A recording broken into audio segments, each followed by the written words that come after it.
E aí, meu querido? A paz, meu amado pastor. A paz, pastor, tá bem? Graças a Deus, tudo bem. A paz do Senhor para você, saudades. Paz do Senhor para toda a igreja, quarta igreja congregacional de Juazeiro. Alguns irmãos de Teresina também, Piripiri, que estão nos acompanhando aqui nesse bate-papo. E é uma alegria falar com você, mesmo que virtualmente, mas é real, né? Mas é real. É verdade. Ricardo, uma alegria, satisfação realmente poder vê-lo, poder conversar com você. Você está me ouvindo bem? Perfeito, perfeito. Você está me ouvindo bem? Tá ótimo. Que bom. Queridos, esse é o pastor Ricardo. Ricardo, ele está à frente da igreja de Teresina, Piauí, a capital ali do Piauí. Eu já passei por Teresina, não fui, né, no templo ainda, né, da igreja, mas para começar, vamos às conversas, as perguntas mais simples, né? Ricardo, como é que está a igreja? Como é que está o Piauí e a cidade de Teresina?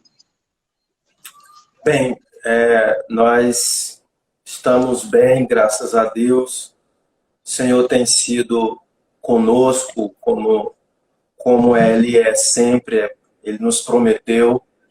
E a igreja está bem, graças a Deus.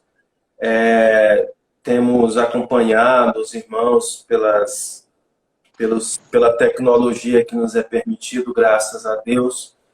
E a igreja tem passado por esse momento e tem se comportado de uma maneira onde temos visto o cuidado de Deus, temos visto a glória do Senhor, temos muito testemunho para contar do que o Senhor tem feito durante esse tempo.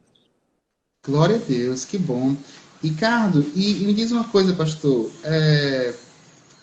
Dentro dessa questão temática da pandemia, já apareceu muitos casos em Teresina, não? Teresina já tem aproximadamente, salvo engano, 26 mortes. É mesmo. Tem 26 óbitos e já tem mais de 100 casos confirmados. E nós estamos num momento de ascensão do vírus, da sua proliferação aqui na cidade, e temos visto com cuidado, temos visto com atenção, sem desaforo com a doença, mas ao mesmo tempo temos a certeza de que Deus tem o total controle da situação e de que nós vamos passar por isso. Agora, me conte um pouco, como você chegou em Teresina? Como foi essa... Se eu não me engano, você é de Piripiri, não é isso? Eu sou de Piripiri, eu cheguei em Teresina em 2010. Agora completo uma década, quando eu vim ser missionário na igreja, hoje igreja, à época campo missionário do Marquês, da igreja do Marquês, conhecida, e eu vim na condição de missionário, juntamente com a minha família, saindo ali da igreja congregacional de Piripiri, e viemos nesse desafio de trabalhar com a revitalização do campo, que passava por problemas. E Uhum. eu não tinha ideia de quanto tempo eu ia ficar, imaginava 2 anos, 3 anos, já se vão 10 anos. Estamos Passou bem. aqui para a graça de Deus, para a glória do nosso Deus. Amém. Muito bem, pastor. Agora vamos... As perguntas fáceis acabaram. Vamos às questões aqui. Meu pastor, a gente vive em um momento delicado, realmente, talvez não, certamente não previsto por ninguém em nosso tempo, né? Uma situação onde os templos físicos, né, estão fechados. E a minha primeira pergunta para o senhor é a seguinte: é possível ser igreja sem templo? É possível sim. Nós temos experimentado não, acredito que não só a igreja em Teresina, mas também na Bahia, em todo o Brasil, até em todo o mundo, nós temos experimentado da realidade de sermos igreja sem os nossos templos. E nós temos condições de sermos igrejas sem o templo. E quando eu falo isso, eu não estou, em hipótese alguma, desconsiderando ou desmerecendo ou colocando o templo como algo sem importância. Não, não é isso que eu falo. Eu falo que nós podemos, sim, ser igreja, nós podemos criar estratégias, nós podemos nos organizar para apresentarmos o reino de Deus sem a necessidade temporária de usarmos os nossos templos. Pronto. Pastor, diante disso, fica uma questão importante, né? E necessária. Como o fiel, o crente em Cristo Jesus, o que ele deve fazer para manter a fé, né? Eu vejo uma preocupação muito grande, Ricardo. Os irmãos, a pessoa vai desviar, fulano está fraco, né? Como fortalecer a fé nesse momento de pandemia, nessa situação em que vivemos hoje? Pastor Ailton, eu acredito firmemente que tudo isso que está acontecendo acontece sob a estrita permissão de Deus. Amém. E dentre inúmeras, incontáveis lições que a gente tem, uma delas é que nós observamos que o fogo dessa pandemia que vem sobre todos e vem sobre a igreja que está na terra, ele também é um fogo depurador. Ele é um fogo revelador, onde o sofrimento ele passa a ser encarado pelo cristão genuíno como algo, vamos dizer assim, normal, ou como algo que ele deve se preparar e algo que até o fortalece na sua fé. Entendi. Até fortalece a onda bravia, o mar revoltado produz o bom marinheiro também. É verdade, E por outro lado, nós vemos também que, que essa doença e suas consequências e seus desdobramentos, ele também pode trazer e revelar uma falsa fé. Uma fé daquelas em que o Senhor Jesus conta ali na parábola do semeador, onde uma semente que ali é plantada, vindo os cuidados da vida, vindo as perseguições, vindo as situações, ela é sufocada e morre. Ela não tem profundidade. Então, eu entendo que é um tempo de depuração. Eu entendo que é um tempo onde o Senhor ele está também, de certa maneira, revelando a sua igreja. Ele está, de certa maneira, trazendo à baila e a sua igreja a realidade de uma doença e de que tudo que é falso, de que toda a intenção secundária, ela vai morrer. Ela vai morrer. Tudo que é superficial está morrendo, inclusive a fé superficial. Interessante esse pensamento, né? Ou seja, muita gente vive realmente dentro de uma igreja e se diz ter uma fé, mas agora ela vai ser realmente avaliada, analisada, para saber se tem essa fé verdadeira ou não. É bastante interessante. O que é que a igreja de Teresina tem feito, pastor? Como é que tem feito os trabalhos? Quais são as ações, as estratégias que o senhor, juntamente com sua equipe, tem realizado aí? Bem, a gente já há algum tempo tem alguns flertes com a tecnologia. A gente sempre entendeu que a tecnologia ela viria mais cedo ou mais tarde para as igrejas e viria para ficar. não para substituir. Ela viria para ficar, para complementar. E nós realizamos, como quase todas as igrejas, os nossos cultos online. No domingo, e as nossas reuniões de oração, onde nós realizamos através de uma plataforma, onde vários irmãos participam. Outra coisa também que a gente tem usado e que estava, entre aspas, em desuso, estava meio que caducando, é o nosso WhatsApp. Porque no WhatsApp é onde a nossa igreja tem tido os devocionais, tem tido os avisos, tem sido, na verdade, o nosso, em alguns casos, único ponto de contato com algumas famílias. Então, nós estamos fazendo uso da tecnologia no máximo dos máximos que nós permitimos. Nós, hoje, inclusive, estamos com uma campanha, digamos assim, online, com todas as igrejas do Piauí, durante 6 dias, onde nós fazemos um desafio para as pessoas que estão doentes a fazerem seus pedidos. Agora há pouco, antes da reunião, antes do culto aqui, eu fui conferir lá os pedidos das pessoas que estavam fazendo. Haviam 241 pedidos.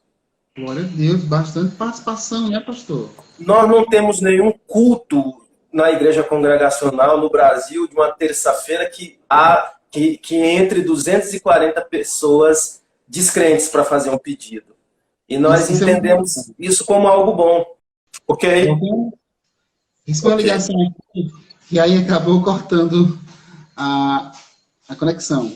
Mas voltando, né? A gente falava da quantidade de pessoas em um culto de quinta-feira no meio congregacional. Continua esse raciocínio? Então, nesse momento eu já estava finalizando. Então, a gente observa que o uso da tecnologia ela é algo que vem complementar e que nos faz chegar a pessoas que, de uma outra forma, seria muito difícil ou até quase impossível nós chegarmos nas vias normais. Nesses pedidos, nós temos pessoas de outras cidades do Piauí, nós temos pedidos de pessoas de fora do estado, pessoas que se encontram com parentes já em leitos de hospital. Então, nós entendemos que a tecnologia ela veio para somar as igrejas e que ela deve ser feito o bom uso dela. Isso é interessante, sabe, pastor? Porque eu tenho colocado na minha cabeça que, na verdade, existe a necessidade da adaptação. E eu quero já, irmãos, parabenizar a igreja de Teresina, né? Para quem não conhece, o pessoal tem toda digamos assim, uma mídia montada, equipamentos montados para a transmissão dos cultos, e não é de agora, né, Ricardo? Não. E a gente, assim, isso é muito importante. A Juazeiro, o nosso bairro, em especial, da Pedro Lorde, é um bairro um pouco afastado, um pouco ainda assim pacato, né? E a gente acha que a tecnologia não vai chegar. Às vezes a gente não quer nem comprar o celular mais moderno, porque diz, não, isso é besteira. Mas é necessário entender, e o pensamento também, Ricardo, é que essas ferramentas são necessárias o uso delas, para que possamos também evangelizar, interceder e alcançar outras vidas, né? E parabéns para a Igreja de Teresina por conta dessa situação. Deixa lá. Viu? Pastor, a próxima pergunta. A gente sempre focaliza, na verdade, a mídia, né? As igrejas ditas evangélicas, mas também, na verdade, eu diria que são igrejas neopentecostais ou igrejas que têm um evangelho que está na televisão, que está no rádio, né? Mas que muitas vezes pregam uma teologia muito aquém da verdade, ou além do que Deus diz, né? A gente vê que são igrejas que proclamam uma prosperidade material, que proclamam apenas uma cura passageira. Como é que essas igrejas substituirão? O que, é que o senhor acha relacionado a esse tema? Comente para a gente, por favor. Eu acredito que os desdobramentos, eles são variáveis, eles serão muitos ainda. Não tem como a gente ter uma previsão. Mas existe uma carga profética muito grande nesse Covid-19, onde ele deixa muito claro que o falso evangelho, que muitas vezes é apregoado, ele se mostrou totalmente, ele se mostrou alcadavérico dentro desse processo. Nós não temos condições de determinar a Deus. Aqueles que determinam agora não determinam nada. Aqueles que muitas vezes exaltam um evangelho falso, sim, falso. A gente não pode ter medo de falar nisso. O evangelho do patuá, o evangelho da mandinga, o evangelho onde Deus é uma espécie de dono de bingo, de loteria cósmica, que é acionado por ofertas, que é dobrando a aposta. Esse evangelho ele está morto, ele está envergonhado. Deus virou essa banca, Deus virou essas negociatas religiosas, esses mercados da fé, eles estão totalmente envergonhados.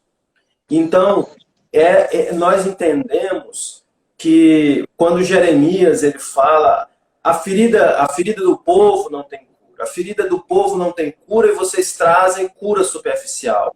Então, tudo aquilo que era superficial, tudo aquilo que era dúbio, tudo aquilo que era cheio de penumbras, cheio de dúvidas, toda aquela fé esquisita, sincrética, ela se acaba agora quando uma pessoa enterra o seu parente num caixão emplastificado. Por outro lado,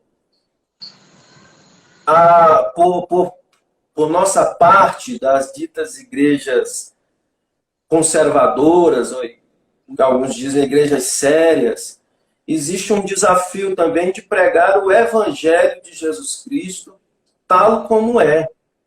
E isso também é algo que está sendo, os pastores, os homens de Deus, cada um estão passando por dramas, estão passando por situações que tem que soprar a poeira de tradições, a poeira de costumes inúteis, de reuniões sem fim, de letras, de estatutos. Tudo isso vai perdendo a importância. E tudo isso nos leva, tanto neopentecostais, eu preciso dizer que eu não estou pregando aqui o juízo do inferno para essas igrejas. Agora, o que eu estou dizendo é que tudo isso só leva para um lugar, para os pés de Jesus. Ele cura, ele tem resposta, ele salva, ele trata, ele nos ama, ele nos acompanha, ele está presente, ele está aqui conosco. Então, esse é o desafio. Tudo que é falso está morrendo. Falsa fé, a falsa religião e aquilo que há de falso em nós. Aquilo que é supérfluo, aquilo que cada um de nós faz uma reflexão e tem muita coisa queimando em nós. E dentre essas coisas que queimam, há muita religiosidade, há muita coisa que era nossa, há muito capricho nosso. E Deus está tirando com o pastor Covid. Está usando esse pastor aí. Essa foi boa, Ricardo. Ricardo, essa palavra é interessante. Dá para fazer aí mais 2 horas de conversa sobre esse tema. Porque, assim, uma coisa é a gente doutrinar a igreja e explicá-la, né, que Deus tem uma visão maior. A visão de Deus não é apenas o mundo, a nossa vida no mundo, mas é a nossa vida com Deus também na eternidade, né? E quando você prega apenas uma cura passageira, você se limita até mesmo Deus. Agora, precisamos entender, como você falou, que nós não mandamos em Deus, né? Determinar cura ou coisa parecida. Infelizmente, o povo que tentou determinar que o Covid-19 saísse, né? Sai amanhã, sai depois, não conseguiu, porque, na verdade, Deus colocou uma barreira, uma situação para mostrar que Ele que é Deus, né? Que Ele é quem manda. Isso é interessante. E, ao mesmo tempo, você comenta outro tema muito importante. Às vezes nós ficamos presos, sabe, pastor? Em coisas tão pequenas que não, que como igreja, usar a palavra que você colocou, conservadora, acabamos ficando para trás, porque nós não falamos ao coração das pessoas. Nós muitas vezes ficamos presos a algumas coisas mecânicas, né? Que Deus coloca sobre nós esse despertar, e que a igreja possa ir além dessa pregação mecânica, né? E aí o senhor já quase respondeu o que eu ia perguntar, né? O que é que a igreja, você pode acrescentar, o que é que a igreja verdadeira, né? A igreja de Cristo, qual o conteúdo da mensagem nesse momento de crise, nesse momento de pandemia? Pastor, eu tenho sofrido pessoalmente, tenho tido... Acho que o pastor... Eu acho que o pastor Rotenildo tá aqui nessa live, né? Se tiver, manda um alô. O pastor Jorge já chegou ali, quero já aproveitar e mandar um abraço. Alguns irmãos entrando ali, pastor Jorge, nosso parceiro aqui na Quarta Igreja, irmã Cláudia, outros irmãos que eu acho que é daí, viu, do Piauí, porque eu não identifiquei o nome, mas Deus abençoe a todos. Sim. Tá, no Piauí tem Lázaro, Suede, Nayana, os que eu vi aqui passar. Mas eu tenho sofrido, eu já sofri alguma coisa dentro do meu coração no que compete a esses tempos. E eu vejo com tristeza, eu vejo com muito cuidado algo que é um caminho, e eu tenho, entre aspas, batido muito na tecla da igreja que eu sou pastor, é que nós, por mais difícil que seja a gente entender, a gente tem algo que é muito claro. A verdadeira igreja, ela nunca entra em quarentena. Legal isso. O amor de Deus não entra em quarentena.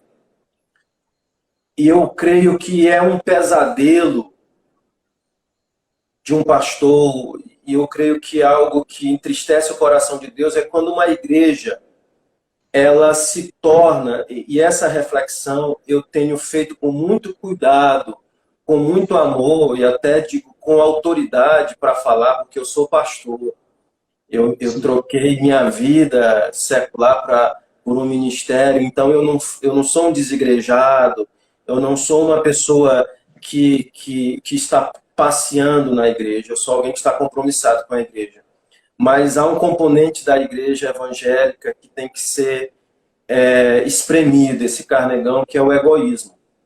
Nossa cultura e a adoração no templo é maravilhosa, mas nós, sem nos darmos conta, nós fizemos disso o alvo e o foco principal.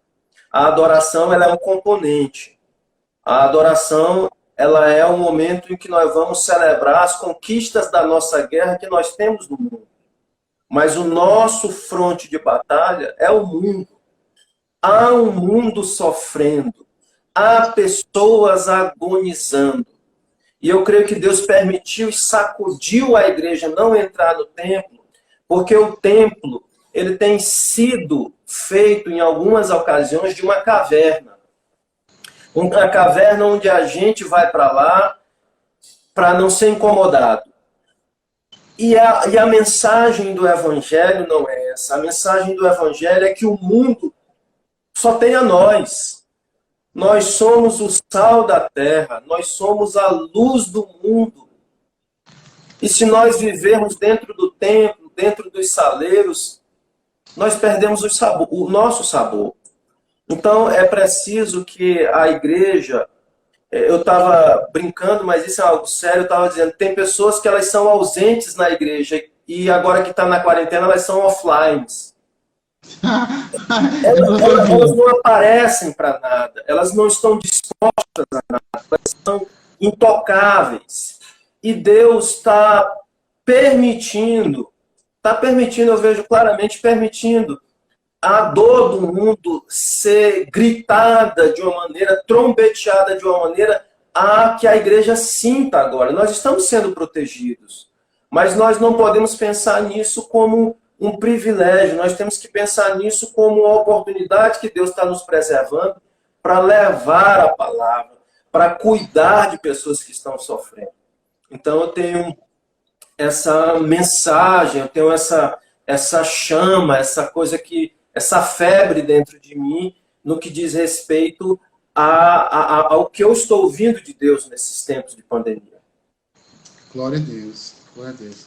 Pastor, mais uma pergunta aqui, e eu acho que a gente vai ter que voltar para poder terminar essa live, tá certo? Caso termine aqui, porque o tempo está correndo. Conversa quando é boa, vai muito rápido, né? Então, assim, eu quero te perguntar agora, pastor, como manter o equilíbrio emocional, né? Querendo ou não, pastor, por se tratar de algo novo, todos nós, em determinado momento da pandemia, vai passar pelo momento de pressão, né? Você imaginar que 5, 6 pessoas estão agora 24 horas confinadas dentro de casa, né? E tem criança correndo, que não tem mais escola, e aí tem que providenciar comida, enfim, né? Acaba criando uma pressão, né? E ainda mais o medo, muitas vezes, de ser contaminado por conta do vírus. Diga aí, quais são suas dicas? Qual o caminho para manter o equilíbrio emocional? A primeira delas é entender que Deus é o Deus que preside os dilúvios. Ele anda no meio das pandemias e o seu poder é inalterável. Deus está conosco. Deus tem um propósito para a sua igreja, tem um propósito para o seu povo. E então, assim, a segunda coisa eu acho que é ligar menos o noticiário e ligar mais a Bíblia. Ô, glória! Porque nós estamos vendo dentro dos noticiários muitas tendências, até partidárias, políticas. E em tudo isso há uma guerra de narrativas, e isso é tóxico, entorpece. Então, que nós possamos passar mais tempo com a palavra de Deus. Eu tenho passado por experiências pessoais profundas, onde Deus tem se revelado a mim. Deus tem se revelado a mim. Quando nós lemos, todas as vezes que nós lemos o povo de Deus em guerra, o povo de Deus encurralado, afunilado por experiências dramáticas, nós observamos que Deus se revela. Nós temos que ter a certeza de uma coisa: Deus está se revelando. Aleluia. Ele diz: clama a mim, responder-te-ei, e vou te anunciar coisas grandes e ocultas que não sabes. Há recursos de Deus, há providências de Deus, há graça de Deus, há bênçãos de Deus, há revelações de Deus para o povo dele nesses dias. Deus quer fazer da igreja dele uma igreja mais forte. Deus quer fazer da igreja dele uma igreja que realmente salgue essa terra. E Deus não está nos chamando para nos matar, para nos aniquilar, para o julgamento do trono branco. Deus nos está nos chamando para o conserto. E dentro desse conserto ele tem graça. Ele diz: vocês, pelo sangue de Jesus, cheguem com ousadia e coragem diante do trono da graça, porque lá há misericórdia e graça. Deus tem tanto cura, como Deus também tem graça, como Deus tem novidade, como Deus tem poder para estabelecer a sua igreja aqui na terra. É um tempo de crescimento espiritual, é um tempo de expansão da igreja do Senhor. Então eu louvo a Deus porque tudo está sob o total controle do nosso Deus. Aleluia. Sabe, pastor, muito bom essa conversa, irmãos. E eu quero colocar aqui até, não sei se pela primeira vez aqui nossas lives, né? Que o crente ele tem que ser equilibrado, né? Paulo vai dizer a Timóteo que a nossa moderação deve ser conhecida. Primeiramente, dizer que a gente tem que ter cuidado com a questão política. E eu não quero falar aqui de um partido, né? Mas a gente tem que ter muito cuidado para ter uma visão ampla. Não é proibido, não é pecado o crente ter um partido, torcer por um candidato, né? Acreditar numa proposta. Na verdade, você é um cidadão e tem seus direitos, e deve exercer seus direitos. Agora, a gente tem que ter muito cuidado por ser levado pelas ondas radicalistas, né? O pessoal diz assim, Globo é lixo e tal. É o seguinte, mano, tem que ter equilíbrio. Aquilo que não me serve, aquilo que não me presta, eu saio, né? Agora, eu tenho que ter uma visão do todo, né? Nem tudo que Bolsonaro vai dizer eu vou seguir, nem tudo que Lula vai dizer eu vou seguir. É isso que aquele crente que tem o seu candidato, que tem o seu político, tem que entender. A gente entender que essa pandemia não é só no Brasil, né? Não é só numa região, é no mundo inteiro. Então, a gente tem que ter os cuidados, sim, que se conceitua na saúde, tá bom? E manter esses cuidados. Logicamente, orando a Deus, irmãos, fervorosamente, para que o Senhor cumpra a sua vontade, nos livre de males piores, como também que isso passe logo. Essa é a nossa oração. Agora, Deus tem um plano para tudo isso, e Ele vai fazer sempre a vontade dEle, né? Não sei se o Ricardo quer comentar alguma coisa nesse sentido. Não, eu assino embaixo sobre os limites da política e que nós temos que entender que a última palavra ela vem de Deus, ela não vem do homem, né? Quando Belsazar foi avisado por Deus que o reino dele havia passado, ninguém sabia o que estava escrito, ninguém sabia a vontade de Deus. Então eles perguntaram quem pode nos ajudar, e falaram Daniel, alguém que não está na mesa dos reis.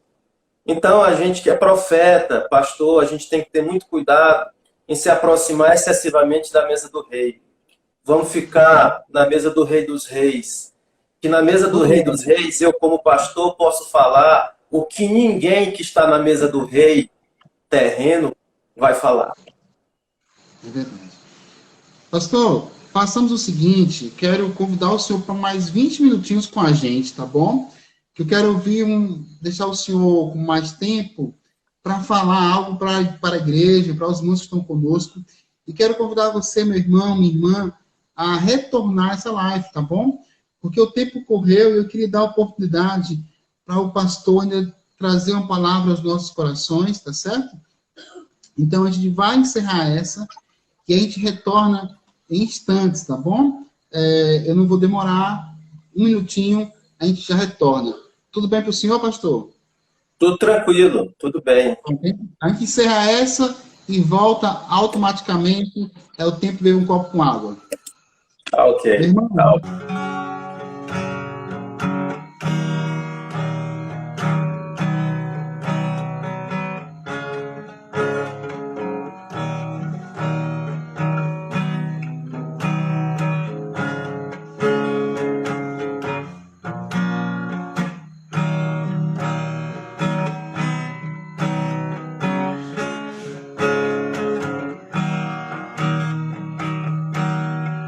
E hoje aqui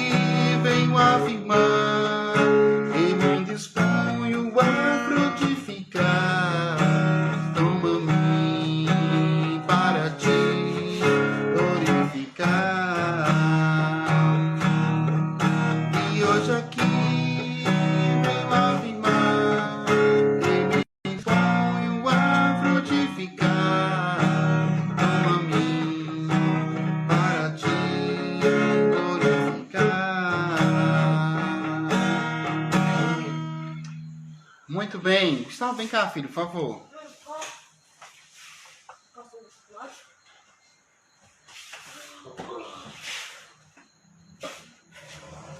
O computador e o cabo tá descarregando. Sejam bem-vindos, amados irmãos. Um abraço, irmã Lúcia e família. Eu quero dizer a todos os irmãos que Sandrinha chegou, né, de Salvador, Bahia, da base de Jocum hoje. Estivemos com ela hoje. Que Deus abençoe a vida de Sandrinha, seu futuro. Minha irmã Lisonete, aquele abraço. Deus abençoe. Minha mãe, tá bom? Pastor Jorge Murilo, Deus seja contigo, meu irmão. Irmã Geralcina, irmã Ruth, Deus abençoe, irmão Anderson, está conosco já nessa transmissão, tá certo? Atuzinho, eu preciso do computador, tá bom? Daqui a pouco eu lhe dou. Vou dar o celular para você. Estou aqui sozinho hoje, cuidando dos meninos, fazendo a transmissão. Minha, ela não está muito bem e precisou descansar um pouco, tá bom? Pega a carregador, por favor, Gustavo.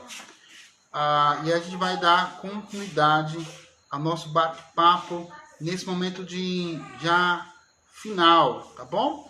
Eu quero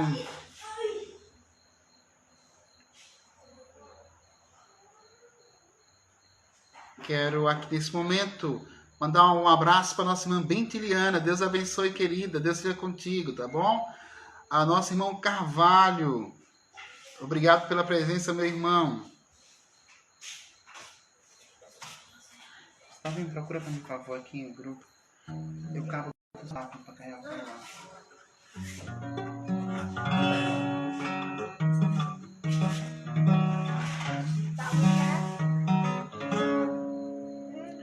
Muito bem, tem chegando mais gente. Irmã Cleide, Deus abençoe. Tá bom? Eu acho que antes eu vi irmã Ruth. Deus seja contigo, irmã Ruth, tá certo? Gustavinho, dê seu celular para o Arthur. Estamos transmitindo e conversando aqui com os meninos, porque Neuminha não está muito bem, está de cama. Pronto. Uau. Agora sim. Vou esperar agora só o pastor retornar, tá bom? Gustavinho, liga o pastor Ricardo, tá bom? Pra gente começar a transmissão. Diácono Valdex, diaconisa Salete. Pastor Ricardo, pode solicitar novamente, tá bom? Já está conosco já. Pedro, aquele abraço. Vamos, então... Vamos, pronto. O pastor já solicitou, visualizar.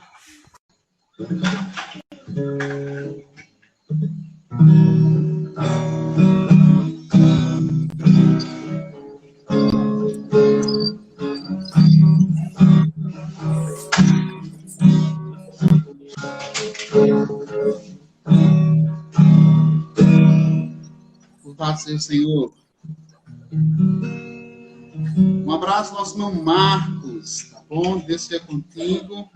E todos os demais irmãos que já retornaram e estão conosco. Pastor Otenildo, aquele abraço, meu irmão. Um abraço para a igreja a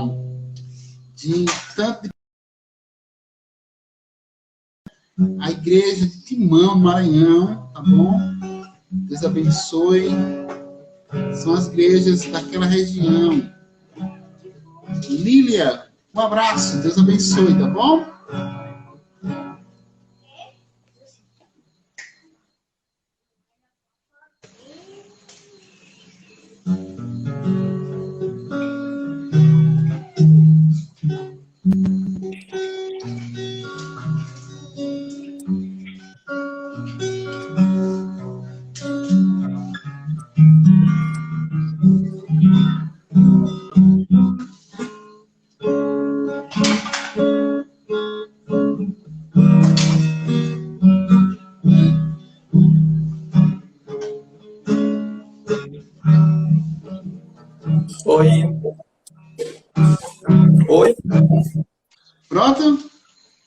Ok.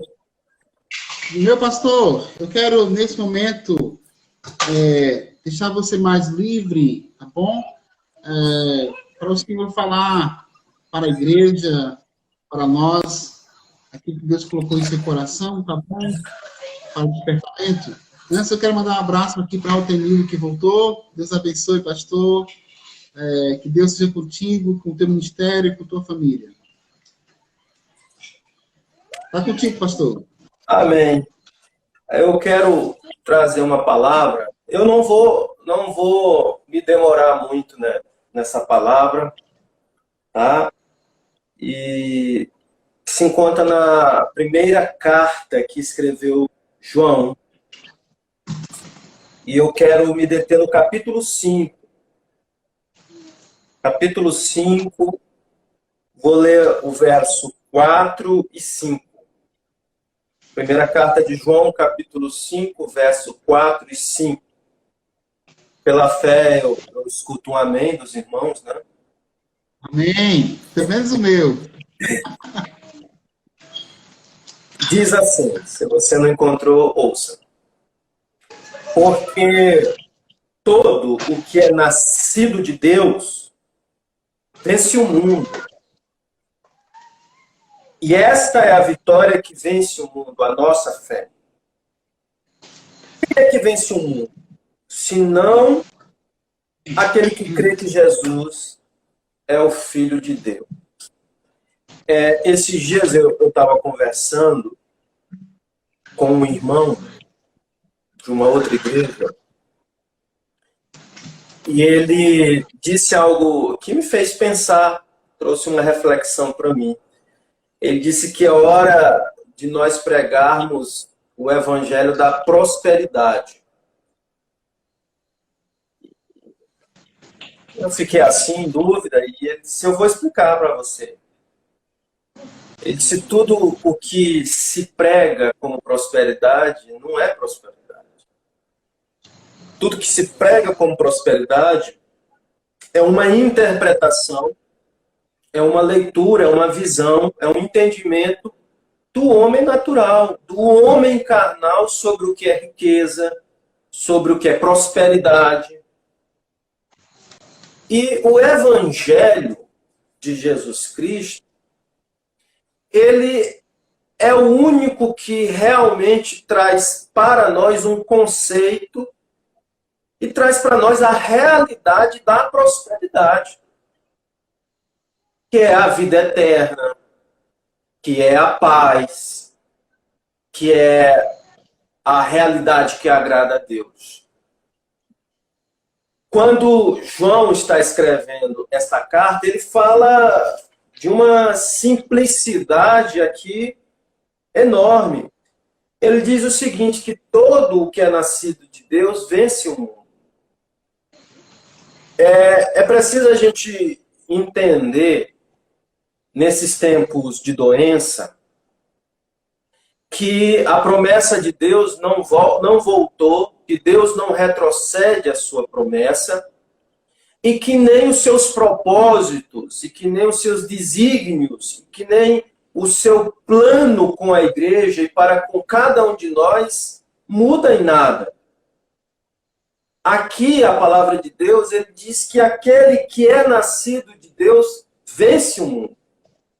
Vejam como é forte essa expressão, vence o mundo. Eu gosto muito do personagem Daniel. Inclusive já estudei a biografia dele mais a fundo. E Daniel, os irmãos devem lembrar que ele é alguém que é levado da sua terra, da terra da promessa, da terra onde havia o templo, da terra onde havia a terra que era organizada em torno da pessoa de Javé, da pessoa de Jeová. Daniel ele é retirado da sua terra e levado para a Babilônia. Vejam que coisa... Qualquer semelhança não é mera coincidência. Daniel ele é retirado de uma vida normal, de uma vida religiosamente tranquila, mas que era uma vida que não agradava a Deus. Era uma vida onde o Senhor, usando vários homens, usando os profetas, ele dizia que aquela religião, que aquela institucionalização, que aqueles cultos, que aquela estética do templo, que toda aquela pompa, que toda aquela vida religiosa não agradava a Deus. Porque Deus é um Deus ético. Porque Deus é um Deus que para ele não interessa, não importam as aparências e que ele não se convence com coisas externas. O Senhor é o Deus das essências. O nosso Deus é o Deus da essência. Ele procura alguém que o adore em essência, em espírito e em verdade. Ele leva Daniel para a Babilônia. Babilônia ela é simbologia do mundo. Ela não, quando nós olhamos para todas as profecias, até para o Apocalipse, quando se fala em Babilônia, ela é um desenho, ela é um retrato do modelo do mundo. Ela é rica, ela é exuberante, ela é cheia de ostentação, ela tem prosperidade, ela tem conquista, ela tem uma série de coisas. Ela tem tudo que esse mundo tem. E ali Daniel, ele é levado, e quando ele chega na Babilônia, ele é escolhido porque Daniel, ele pertencia a uma elite. Daniel, ele era um jovem, né, que seria bem-vindo em qualquer mocidade da nossa igreja, porque ele era de família rica, bonita, inteligente e crente. E ele vai levado para a Babilônia. Vai levado ali para a Babilônia. E quando ele chega na Babilônia, a Bíblia, no capítulo 1, diz assim, e Daniel resolveu firmemente não se contaminar. Por quê? Porque ele era nascido de Deus. E não há tempo aqui hoje à noite para a gente discorrer sobre a vida de Daniel, mas quando nós olhamos a vida de Daniel, nós olhamos a vida de alguém que ousou ser firme num sistema corrupto. Ele foi alguém que foi contra a maré, ele foi alguém que foi contra a cultura, ele foi alguém que tinha a essência de Deus. E Deus ali o honrou, o exaltou diante daquele quadro onde ele passa por sucessivos reis, por sucessivos impérios. Mas em todos eles Daniel ocupa uma posição de honra. Em todos eles Daniel ocupa uma posição proeminente. Todos eles o Daniel, ele é vencedor. Daniel é um exemplo de vencedor na Bíblia. Por quê? Porque ele ousou ser firme. Daniel entendeu que Deus era Deus, que pecado era pecado, que a Babilônia era Babilônia, que o erro era erro. Daniel compreendeu que a Bíblia é Bíblia, que a palavra é palavra, que o que Deus diz acontece, que o mundo jaz no maligno, que o mundo é uma ilusão. Ele entendeu isso. Daniel não era sincrético, Daniel não era alguém deslumbrado, Daniel não era alguém em busca da teologia da moda, Daniel não se envolvia com os coaches babilônicos, Daniel era simples. E eu destaco, talvez você pergunte, bem, como é que o nascido de Deus vence o mundo? Como é que eu, nos dias de hoje, posso enfrentar esse Covid? Pastor Ailton, há algo que eu não escuto, mas a igreja tem silenciado. Os gritos e os corinhos que eram cantados no templo não estão sendo cantados agora que nós estamos em terra seca, que nós estamos na arena de batalha. Que o nosso Deus é vencedor, que somos povo forte. e de que o Covid não é maior do que Deus e que Deus não nos colocou para que nós simplesmente venhamos a morrer. Quando a gente olha para a vida de Daniel, e aqui daria a noite toda, mas eu queria destacar só algumas coisas aqui, 2 coisas, no máximo 3. Sim. A primeira delas é que Daniel não se contaminava com as coisas da Babilônia. Que Daniel não se enchia os seus olhos com a mesa de Nabucodonosor.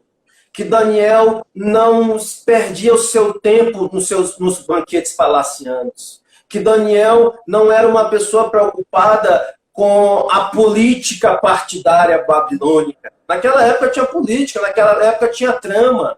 Os sátrapas tentaram passar a perna nele. Ele não era alguém de conchavos, ele não era alguém vote no isso, vote naquilo. Acho que os irmãos estão entendendo o que eu estou falando. Nós estamos colocando a nossa esperança falsamente em homens. A Bíblia diz que nós devemos orar pelos nossos governantes. A Bíblia não diz que é para a gente depositar a nossa vida aos pés dos governantes. Daniel era alguém que sabia que a vitória só pode vir de Deus, do El Shaddai, do Altíssimo. Pastor, você crê na vitória? Eu creio firmemente que nós vamos passar através do sangue de Jesus Cristo. Nada mais que o sangue. Segunda coisa que a gente observa é que Daniel, ele não foi alguém meramente religioso. E eu explico por quê. Quando houve aquele decreto para matar todos os feiticeiros, todos os bruxos... Sua transmissão está tremendo, Ricardo. Oi? Sua transmissão está tremendo. Está tremendo? Voltou? Voltou? Eu estou vendo a sua imagem muito, muito ruim. Está voltando, parece que está voltando agora. Está voltando? Pode continuar. Qualquer coisa a gente... Então, a segunda coisa que a gente observa em Daniel, que é algo para a igreja. Eu vou dizer isso bem direto. Só vou ser direto ao ponto. Tudo que é inútil morre. A Bíblia diz que toda árvore, todo galho que estando em mim e não der fruto, Deus o corta e o lança ao fogo. É algo muito sério. Uma igreja que quer se dar ao luxo de não amar o mundo. Uma igreja que quer se dar ao luxo de não ser útil ao mundo. Muitas pessoas podem, nesse exato momento, receber a cura do Covid pelo nome de Jesus. Mas isso é a igreja que tem que pregar. Existem muitas pessoas com síndrome do pânico. É você que está me ouvindo que tem que ir lá anunciar. Daniel, ele era alguém diferente do seu tempo. Porque Deus, ele condenou uma nação ao exílio e diz: vocês oprimem, vocês não cuidam do órfão, vocês não cuidam de viúva, vocês não cuidam de ninguém, vocês são egoístas. E Daniel, quando houve a sentença sobre aqueles feiticeiros, sobre tudo que não presta, astrólogo, ele vai orar, ele vai buscar a face do Senhor de uma maneira misericordiosa. Talvez muitos de vocês estejam dizendo: o mundo merece mesmo. O mundo merece o castigo, os flagelos de Deus. Mas nós merecíamos o castigo e Deus nos poupou. E que nós possamos ser uma igreja que ame.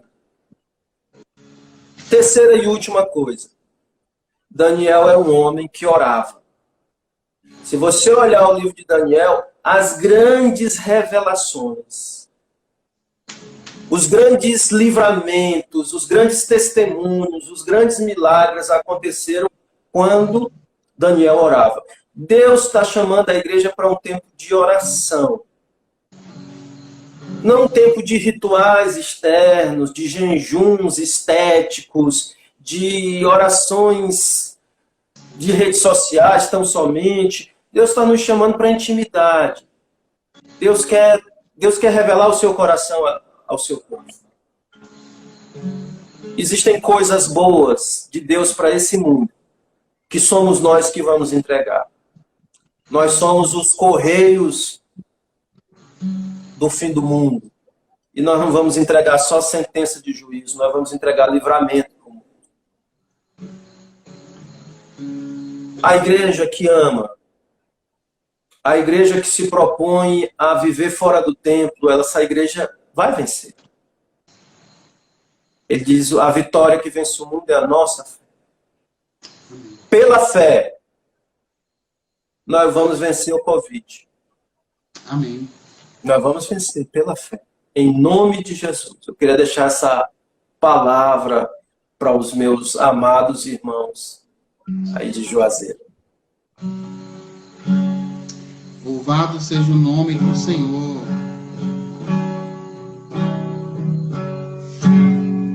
Estamos chegando ao final dessa transmissão. Eu quero agradecer muitíssimo ao nosso companheiro, parceiro, pastor Ricardo Medeiros, da IEC de Teresina, tá bom? Um abraço especial, pastor, aos irmãos de Teresina. A congregação do Parque o que, meu nome? Parque Brasil. Parque Brasil, né? Missionário Helmo, um abraço aos irmãos de lá, certo? No caso, lá é uma congregação de vocês, não é isso? É Campo Missionário do Bem, somos tutora. Ah, vocês são tutores, né? Isso. Me fala aí, e o trabalho do Maranhão? Timon, o Suede. O Suede está aqui na live, é de Timon. O Suede é o responsável por todas essas mídias aqui, né? Eu só digo amém. É ele quem... ele quem executa. E o Suede é da Igreja Congregacional de Timon e a família dele toda já se rendeu a Jesus Cristo. Já são todos crentes. Aleluia. Um abraço aí para os irmãos lá do Maranhão. Só para os irmãos que nos acompanham entender, e a gente está chegando no final, a evangelização ali na região do Piauí não é fácil, né? O congregacionalismo, mais de 150 anos no Brasil, que apenas... quantas cidades, pastor, hoje tem igrejas ou trabalhos congregacionais? 4 cidades. Né? Então, esse é um trabalho que de poucos anos para cá, que realmente começou a surtir o verbo efeito, e a gente ora intensamente para que o Senhor dê força, para que o Senhor dê unidade, para que o Senhor seja com esses homens valentes que estão à frente desse trabalho, pastor Ricardo, pastor Euclides, pastor Rotenildo, Coutinho, né? E aí os missionários Helmo, como é o outro? Timon? Quem está em Timon é Heraldo. Heraldo. Heraldo é muito importante. Eu quero mandar um abraço para os irmãos que eu não abracei ainda. Irmã Gera, alguém aí da tecnologia informática, irmão Heraldo, irmã Cida, da Guia Petrolina, pastor Ariane esteve conosco no instante, irmã Irismar, Tiago, Luciano, tá bom? Fonseca, ao MEC, acho que é o MEC de Petrolina, Deus abençoe vocês, tá bom? Pastor, eu quero mais uma vez agradecer, que Deus abençoe, tá bom? Espero vê-lo depois, pessoalmente, e abraçar fortemente, tá bom? Eu quero que o senhor faça considerações finais. Eu que agradeço, para mim é uma noite de alegria estar com você, estar com os irmãos, estar com pastores, que Jorge, Ariane estava ali, né, o Ratenildo, e para mim foi uma alegria estar compartilhando do que Deus está fazendo, e eu sei que Deus está fazendo muito conosco. Fiquem firmes, orem, porque o Senhor vai se revelar e vai revelar coisas profundas nesse tempo. E o Senhor vai trazer maravilhas a essa terra. O Senhor vai trazer novidades. Eu creio nisso, que a sua igreja passará e já está passando por um avivamento. Avivamento envolve muitas vezes esse primeiro passo que às vezes parece estranho, mas nós vamos prosseguir. Eu tenho muita coisa para fazer, para evangelizar, e acredito que vocês também pensam o mesmo. E às vezes até brinco, toda vez que eu vou em Juazeiro, eu digo, tá muito longe, Teresina, para Juazeiro, a gente tem que abrir uma igreja em Floriano, em Picos e Paulistana, que aí a gente faz essa rota de Cristo aí para nos unir mais. E eu creio que isso pode acontecer. Quero mandar um abraço para o pastor Marcos, nosso parceiro. Fui vizinho de Marcos por vários anos, tá bom? Um abraço à irmã Yara, está conosco também, viu, pastor Ricardo? Um abração aí. Pode falar. Um abraço, pastor Marco, meu amigo. Deus abençoe. E Deus abençoe o trabalho lá em Petrolina. Que ele possa cuidar da saúde, possa emagrecer. Ô, Ricardo, isso é uma graça. Pastor Ricardo, eu não sei se o senhor sabe, minha mãe é do Piauí, né? E a gente tem um carinho muito grande pelo Piauí, pelo Pernambuco, e oramos para que Deus prospere. Sim, há espaço para muitas igrejas no Piauí. O Piauí é muito grande, muitos municípios carentes desse evangelho, tá bom? Eu quero encerrar cantando uma música que é composição minha e da minha esposa, tá bom?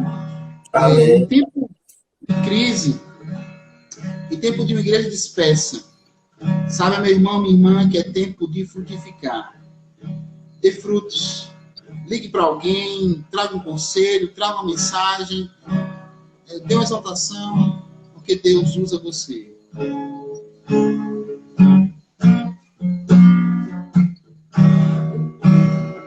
Sigo o meu chamado, conheço a voz do meu pastor, sigo na igreja e no reino do Senhor. Sigo o meu chamado, conheço a voz do meu pastor, sigo na igreja e no reino do Senhor. E hoje aqui venho afirmar, eu me disponho a frutificar, como a mim para te glorificar. Sei que os problemas vêm para impedir meu trabalhar, mas tu me enches com teu Espírito, eis-me aqui, vem me usar. Sei que os problemas vêm para impedir meu trabalhar, e tu me enches com teu Espírito, eis-me aqui, vem me usar. E hoje aqui venho afirmar, eu me disponho a frutificar, como a mim para te glorificar. E hoje aqui venho afirmar, eu me disponho a frutificar, como a mim para te glorificar. Amém. Deus abençoe, meu querido. Deus seja contigo. Amém. Com esse ministério que o Senhor tem lhe dado, tá bom? Um abraço para os meninos. Amém. Deus abençoe, pastor. Um abraço. Até mais. Até mais.